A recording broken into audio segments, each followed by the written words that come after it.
So I'm going to work hard to remain as objective as possible when reviewing this helmet, regardless from which show it came or my opinion of that show. Let's get into this.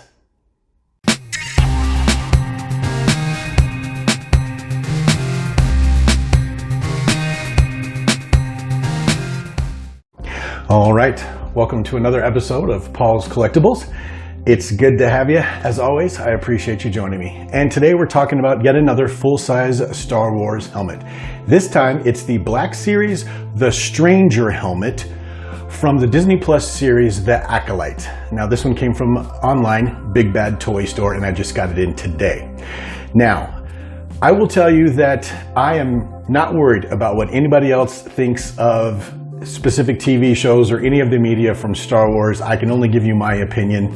And as far as the Acolyte goes, I gotta be honest, I didn't like it. The storyline was disjointed, the characters had strange and mismanaged motivations, the writing was very poor, and I felt like they just deliberately threw in a couple of fan service things just to, get us excited without actually making a real show, if you want me to be perfectly honest with you. And I say that with a heavy heart because I want Star Wars to succeed. I want it to be great. I've been a Star Wars fan since the mid-70s. Yes, I'm that old. And it's a big part of my life, as you might imagine. And every time something new comes out, I want it to be good. I want to be excited by it. And so it's a huge disappointment when we get something like this show and it was just terrible. Now, if you liked it, I think that's great. I don't have any judgment on that whatsoever. So I'm going to compartmentalize all of my feelings as they pertain to the show. And I'm simply going to look at this helmet from an objective standpoint and a clear head so that we can get a look at it. And as always, we'll start with the box.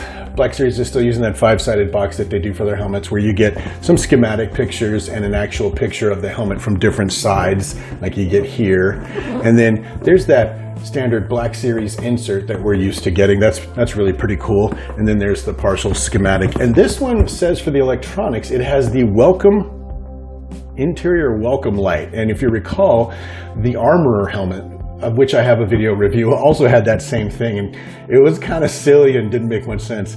So I might not even try it on this one, but we'll see. But with that, let's get this out of the box in front of some lights and take a look at it.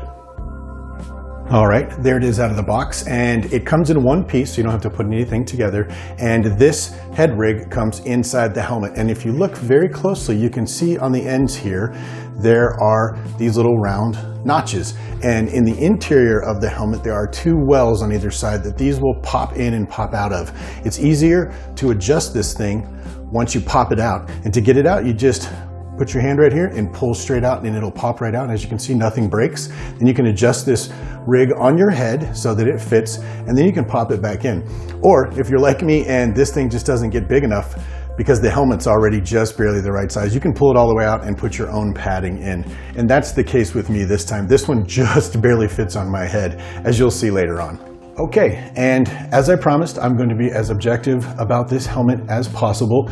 First of all, it's a huge departure from anything that we've seen from Black Series to this point. Usually we get troopers and things like that, but this is very, very different. So kudos for the entirely new mold. It's super three-dimensional. All of these things that you see here are cut in, and they're actual real cracks and crevices and things of that nature.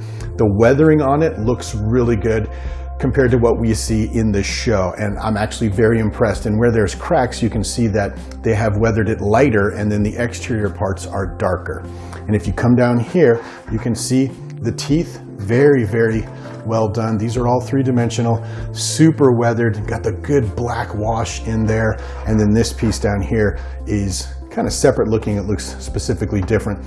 But all of this, I can't complain. It's done very, very well. There's no actual really obvious build marks on the front of it or anything like that. And of course, the lenses on this thing are pretty thin, so it's hard to really get in there and give them a good whack. But most of the lenses on these helmets that I have found are pretty sturdy. So as you keep coming around, you can see the weld marks. These are three-dimensional, and they're ridged the whole way down and done very, very well. They're a different color also. This is open, and this part ends right back here. This, if you look very, very closely, you can see where the pieces come together. There's a little bit of a gap right there. I don't know if that's actually supposed to be part of the helmet from the show. He's got another one right here. So my guess is that yes, those are supposed to be there. They're not actual build marks or anything like that. But that's the worst part of the helmet that I have found so far. And as you keep coming around, you can see that this part here comes over the top, but they didn't finish this edge right here. So it looks kind of like cheesy plastic up underneath there. But when you're wearing the helmet like this, most people, unless they're really, really short or they're like a kid or something and they're behind you, they probably won't notice that. But as you can see, it's pretty relevant, or excuse me, it's pretty obvious back here. There's like all kinds of different colors of weathering. We've got the regular gold on the helmet, the light gold that's in the crevices and ding marks. Then there's this mottled grayish tan color. Then there's like the darker black, and then there's the weld marks. So there's a lot of different colors, a lot of excellent texture. This is raised in here as well, through in here. And then as you come around, the side of the helmet looks, the side of the helmet looks just the same as the other side for the most part. There's another one of these. I'm guessing that's supposed to be there. And on this side, it appears they put the helmet together just a little bit better than on the other side. But actually, if you just look at it from an objective point of view and not let the show itself taint your opinions, it's actually a really good looking helmet. Let's take a look and see what they did with the inside. So inside the helmet at the top there, they were nice enough to put some of this padding, although it's not padding, it's very hard. Because if you're like me, if you have a big head, you might have to take that head rig out of there. And if you look closely, you can see there's one of the holes, the well where you push the head rig inside. But it's pretty plain on the inside. There's a couple of breathing apparatus things, looks like right there. And if you come around, they've just kind of kept it pretty basic and simple on the interior of the helmet. But there you have it. That's kind of just a quick overview, a direct and quick look at the new The Stranger, Khmer, Acolyte, Sith helmet, whatever you want to call him, the main antagonist from the Acolyte Disney Plus series. The helmet is done very well. It's nice and sturdy. It's pretty thick and well built, and it feels like it could take a little bit of a beating if it needed to. I'm not going to bother with the lights on the inside. It'll probably light up yellow on the inside, and what I have to say to that is whoop-de-doo. So, just for a display piece or a nice something to talk about, you know, when you have guests over, other Star Wars fans, maybe a great helmet. Especially if you're a big, huge fan of the show, maybe this would be for you. For me, however, I have so many helmets and so many to display. This one's probably going to go right back in the box and would only get brought out under special occasions. But do I hate it? No. Is it well done? Yes, but not necessarily an absolute must-have in a general Star Wars collection, if you ask me. And finally, if you're not a subscriber to the channel, maybe consider doing that for me. That's a great way to support my efforts here at Paul's Collectibles. And if you're already a subscriber or somebody who's been watching my videos for a really long time, you already know. I greatly appreciate you. And with that, I'll see you on the next video.